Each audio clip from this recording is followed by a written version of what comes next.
Bonjour everyone, Pantoufleee here today for a new video in which we're going to talk about the Leopard PTA that received quite a juicy buff during the 8.7 update, but is it enough to make it relevant again? I don't think so. To summarize briefly what the buff is all about, Wargaming decided to decrease a little bit the gun dispersion of the tank, or increase it if you prefer, simply because you will be less accurate, even if it's not a problem, because based on the equipment I'm using, you see that you still have 0.30, which is way enough, but it comes with a good trade, which is the increasal of the DPM, because right now, instead of having 2.8 or 2.9k DPM, you climb up to 3k, the mighty one. Finally we achieved it. And even if Wargaming increased all those parameters on the tank, I still think it's not enough to make it comfortable, because in my opinion the main problem it encounters is right there with the gun depression, because only having 6 when you know that the tier 10 has 10 is definitely pain in the ass until you get the tier 10. If we put aside the 6 gun depression factor, we could say that this tank truly has the potential. It could be among the best mediums Wargaming ever released.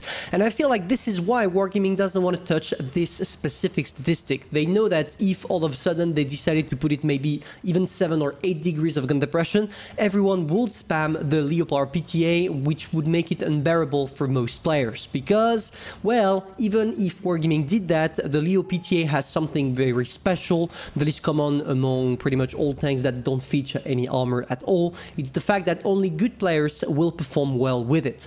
Most of the time when we say that some tanks are for good players and some tanks are for newbies or regular players, the main difference is not being punished for the mistakes you do.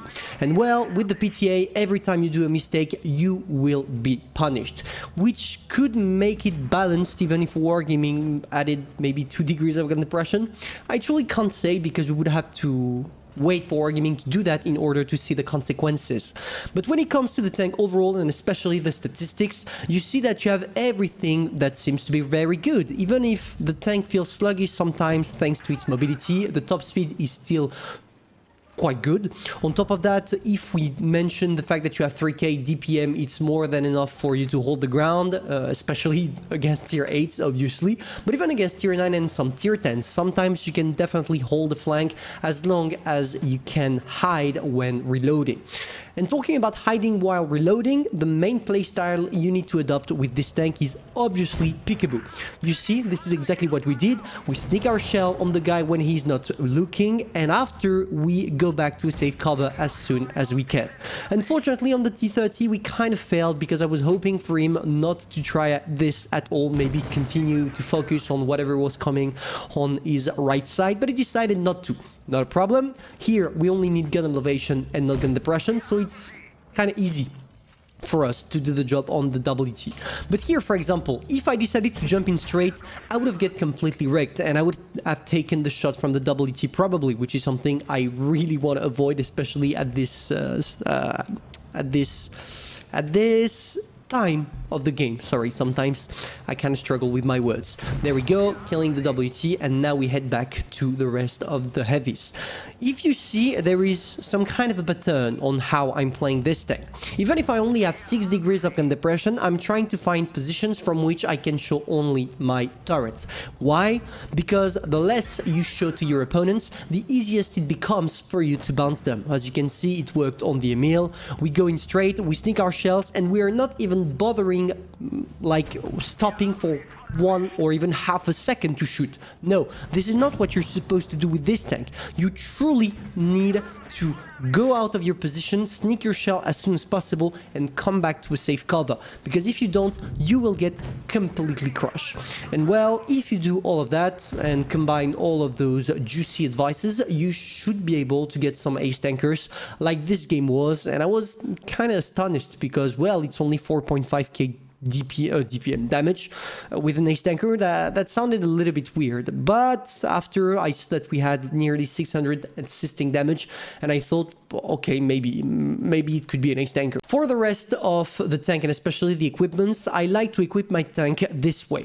And I know a lot of people are going to say, well, why are you using vertical stabilizer or refine gun? You could be you could try the refine gun because it's better, etc, etc. But most of the time, as I play it in peekaboo, I'm always in movement. So So for me, the vertical stabilizer is a must-have because it gives you plus 15% bonus to accuracy during tank and turret movement. If you want to play that tank like Peekaboo, you need to get yourself the vertical stabilizer. For the rest of the statistics, especially the gun rammer, you should definitely go for this one. You don't need to increase your penetration, but sometimes it can also be useful because, well, you only have 300 millimeters of penetration with your regular shells, which can be quite struggling, especially against T100s and tanks like that.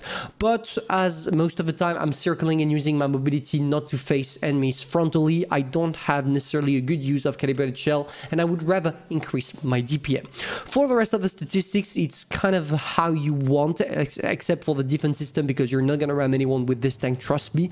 And well, after I just go for some improved optics or anything that is kind of logical to add on that tank, because you are a medium, you're not going to use a camo or anything like that. Same for the engine accelerator, you want to go as fast as possible, and the high-end consumable that you could switch off to the consumable delivery system depending on what are your needs. But personally, I would rather use adrenaline for a longer period of time. Now guys, for the last replay, I feel like it would be a good idea for me to leave you with this one, not necessarily talking over it, simply because you're going to see something crazy. The E100 player in front that just did exactly what you expect heavy tanks to do. So well, I'm gonna see you soon. Thank you all for watching, and if you liked, feel free to subscribe, like and share, and tell me in the comments your opinion about the PTA. Are you gonna play it again thanks to the buff it received, or is it still gonna take dust because we all know that the Leopard 1, the tier 10, is way better. See ya.